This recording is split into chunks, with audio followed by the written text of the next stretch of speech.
Welcome to the Michael Welch Podcast. LeBron James has just broken the regular season record for points in a career. I've got a few thoughts on that, a whole lot of numbers, and I would just like to discuss that today. Not who's the best player, LeBron, MJ debate.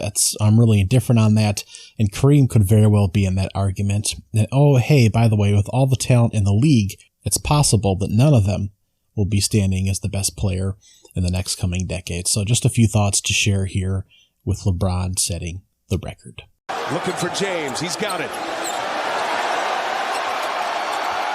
Coming to the end of the third quarter. LeBron James, a shot at history. LeBron stands alone.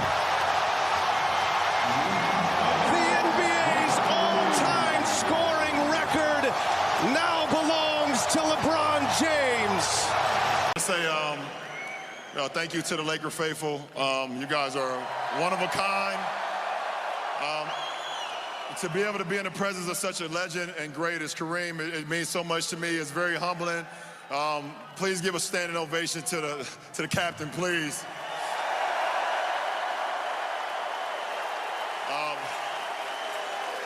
To my beautiful wife, my daughter, my two boys, my friends, my boys, my family, my mother, everybody that's ever been a part of this run with me the last 20 years, 20 plus years. I just want to say I thank you so much, because I wouldn't be me without y'all. All y'all help, all y'all passion, all y'all sacrifices helped me get to this point. And to the NBA, to Adam Silver, to the late, great David Stern, I thank you guys so much for allowing me to be a part of something I've always dreamed about. And I would never, ever in a million years dreamt this even better than what it is tonight. So, fuck, man. Thank you, guys.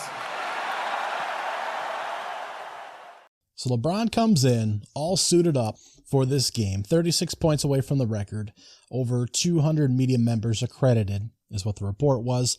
His family's all in attendance. His mother, who apparently canceled a vacation to show up to the game, sons, wife, daughter, celebrity row, all up and down as it's been for the past few games.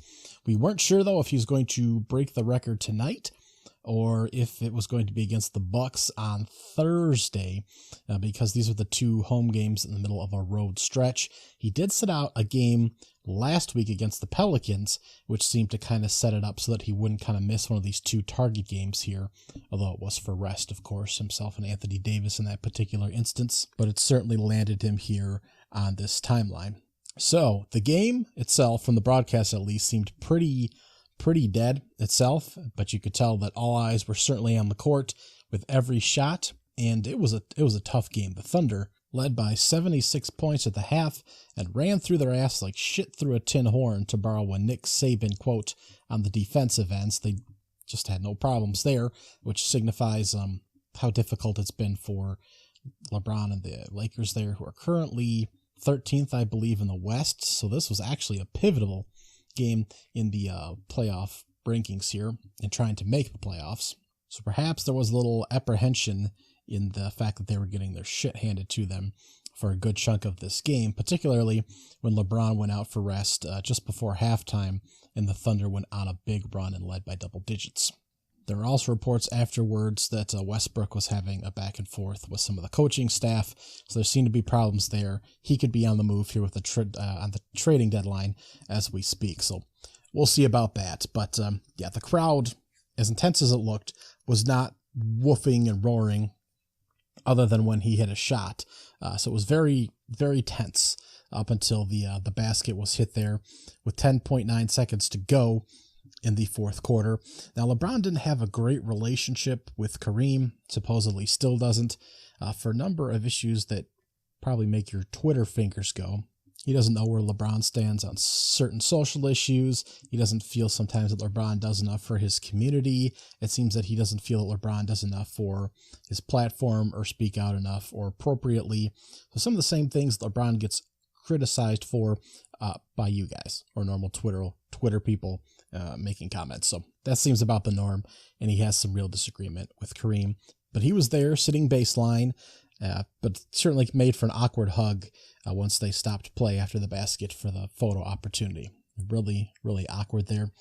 The still of LeBron hitting the turnaround jump shot went viral because you can see everyone with their phone out in the audience recording that moment, except for the Nike co-founder, Phil Knight there, who's sitting baseline.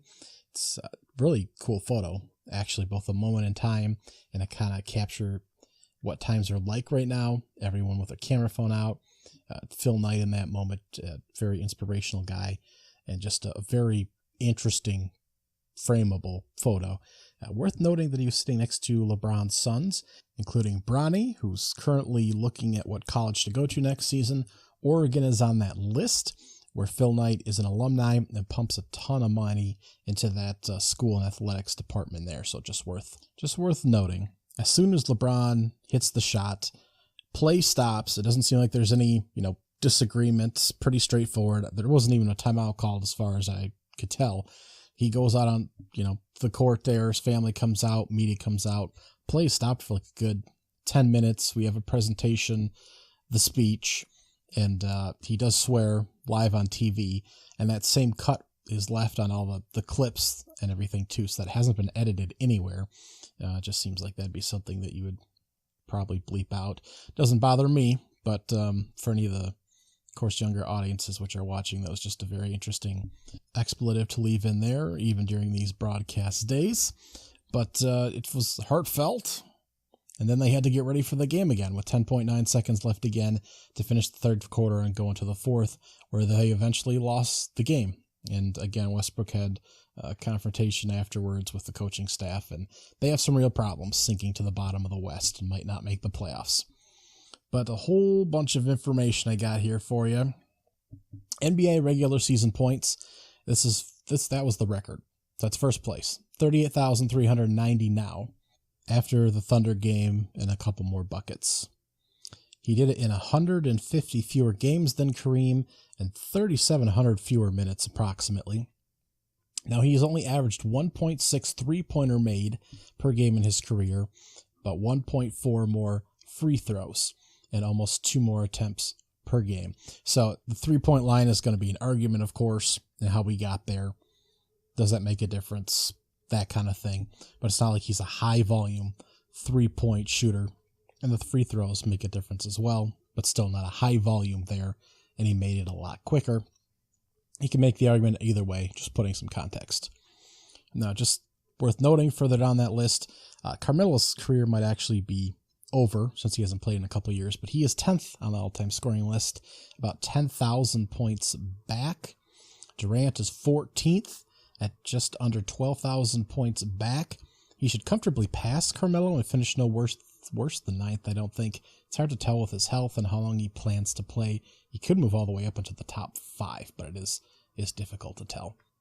NBA playoff points, he's first, 7,631. That's 1,600 ahead of Jordan, who's in second place, although Jordan did play 87 fewer games at this point, and he's actually ahead of the next 5 guys on that list with significantly fewer games.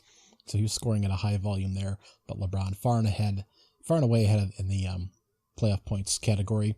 Durant's actually 8th. Curry is 20th. Harden is 21st playoff points. So total combined points, because I did a little math for you, he's 46,021. That's first in the NBA.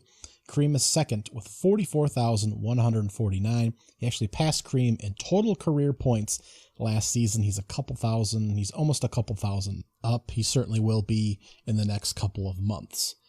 Minutes, NBA regular season minutes, he's third. He's behind Kareem and Karl Malone.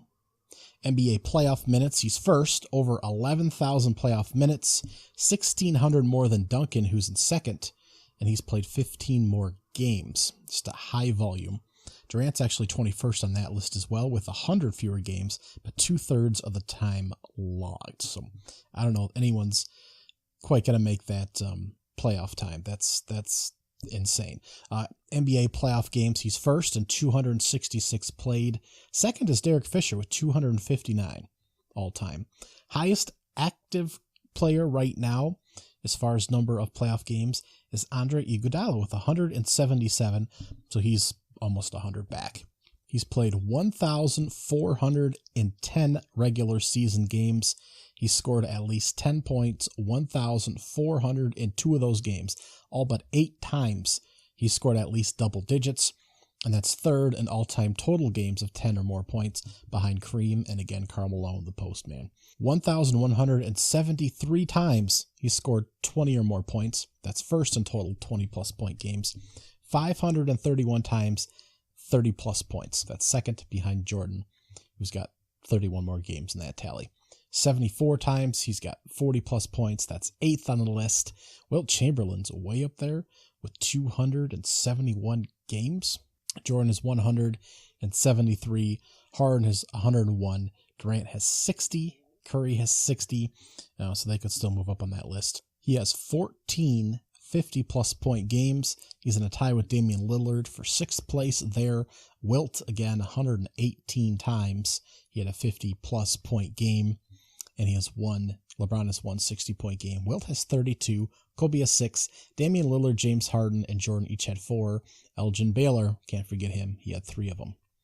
266 career playoff games. He hit 10 points, 264 of them. 20 points, 237 of them. 30 points, 118. 40 points, 28 times, and had one 51-point game against the Warriors in 2018. That means that he has scored at least 20 points in a playoff game almost every single time out, 237 out of 266 times. That is remarkable, even for a superstar. That is crazy. So my thoughts on this and his accomplishments, at least at the scoring level, he's 4th all-time in assists and 9th all-time in steals, regular season again. Regular season and playoff stats are usually kept different because obviously the opportunity and volume for everyone is kept the same for the regular season, and there's different opportunity in the playoffs and number of games played, if any. My thoughts on this record and others has to be defined by eras, I think. We have to appreciate the accomplishments on their own, where they stand amongst each other, but also appreciate they all came from very different eras. Rules have changed over time, and even who's been allowed to play in games has been varied, in addition to nutrition and health and medical differences. So a lot of different factors, and I think we underappreciate especially who has been allowed to play in these games, in addition to the rules and other things. So let's run through that for a minute. The 1964 Boston Celtics team were the first to start 5 black players against the St. Louis Hawks, later the Atlanta Hawks as we know. In 1964, after the legendary coach Red Auerbach made a lineup change, breaking the unspoken rule that each team must have a white player on the floor, which itself was a gradual evolution from previous decades with whites only, or unspoken limits of only 2 or 3 non-white players on the roster at all. On a later note, the NBA three-point line was adopted in 1979, 7 years ahead of the college game, and that wasn't nearly as exciting as rookies Magic Johnson and Larry Bird that season, and it was subsequently despised, ignored, moved back, moved forward, and not fully realized as a core game plan and way of winning, with the correct players also in place to do so, until the Golden State Warriors won a title in 2015. Nearly 35 years after its implementation, but only months after Charles Barkley famously stated, "I don't like jump shooting teams. I don't think you can win the championship beating good teams by jump shooters." The Warriors were actually 4th in three-point attempts that season, with GM Daryl Morey pushing the 3-ball revolution in Houston that season with a record at the time, 2,680 attempts. That number has since been surpassed 43 times, and that number will increase this season. The three-point shot attempt itself evolved from jump shooting, which wasn't a thing early in basketball. There's been several books written on the history of the jump shot, and dunking, which wasn't necessarily a common practice early either. So we've come a long way, thankfully, in diversifying rosters and in shot selection. Kareem actually got the dunk banned in college basketball for about a decade. Of course, that didn't impact him as much in the NBA. Nevertheless, I'm not sure we're quite done with revolutions yet. As of the start of this 22-23 season, there's an estimated 120 international players at the start of the season, whereas we were in the 20s 20 years ago. Now that number lists some guys who are first generation, some who are second, but for the most part it does signify guys who wouldn't necessarily be in the NBA had they been born 20 years ago, pre-trusting international prospects, or even guys north of the border in Canada. Now the NBA has since expanded into Africa. We have a 12-team league there going into its third season, I believe. It was postponed its inaugural season in 2020 for obvious reasons. Historically, we only have 76 players that are currently accredited as being from Africa, so hopefully we will see more talent there. Rudy Hachimura, of course. It's a shame that Shaq recently said he didn't know who he was when he was traded from the Wizards to the Lakers, and although he has gotten lost recently on some terrible Wizards teams, and he doesn't look so good defensively in the Lakers to start out with, he is Japanese-born and the first recognized Japanese-born person to play in the NBA, as far as I can tell, and viewership is said to increase when he plays.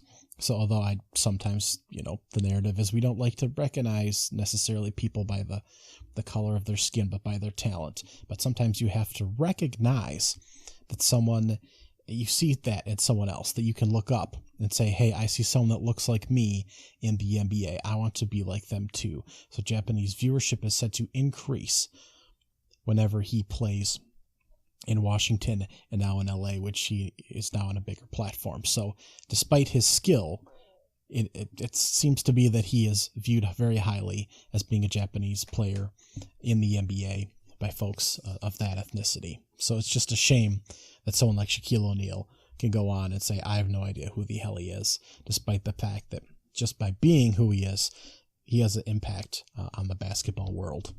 You can make an argument that 4 of the top players in the sport, Giannis Antetokounmpo, Nikola Jokic, Luka Doncic, and Joel Embiid, who came over from Cameroon when he was in his late teens and then was a one-and-done at Kansas, all in hopes of making the NBA, would not necessarily be here, even if they had the same talents, if they were dropped in this world 20 years ago, because the NBA and scouts may not have recognized that talent or thought that they'd be able to make in the NBA, would not have given them the platform. That's all possible. All these guys have MVPs, will win MVPs, will be in the Hall of Fame alongside guys like Rudy Gobert, Donis Sabonis, who played at Gonzaga but wanted a path to the NBA, Ben Simmons, who was a one-and-done at LSU but came over from Australia, Kristaps Porzingis, Nikola Jokic, Jonas Valanciunas, even the Canadian guys who didn't seem like they had talent to a lot of the United States scouts until Steve Nash in the 2000s brought it to their attention. Shai Gilgeous-Alexander, RJ Barrett, Andrew Wiggins, Jamal Murray, all Canadian guys. We're finally making basketball an international sport. We have updated science and recovery and medicine. I'm not sure we're in the most talented era in the NBA yet, as they're becoming more accepting. We're always surveying rules. Of course, that'll always be changing. And again, modern medicine. So we may look up, and this is morbid, but towards the end of our lives, and say, hey, maybe neither Jordan, nor Kareem, nor Wilt, nor LeBron were the best players we've seen play in our lives. Just floating that out there. Hot take. But maybe the best is still coming. As it stands right now, you can turn on your television on any given night and watch Giannis, Jokic, Luka, Joel, Devin Booker, Damian Lillard, Kevin Durant, and of course, LeBron James. Any of these guys who could finish near the top of the list of all-time greatest NBA players of all time. Thank you for listening to the Michael Welch Podcast. I'll catch up with you soon with college basketball.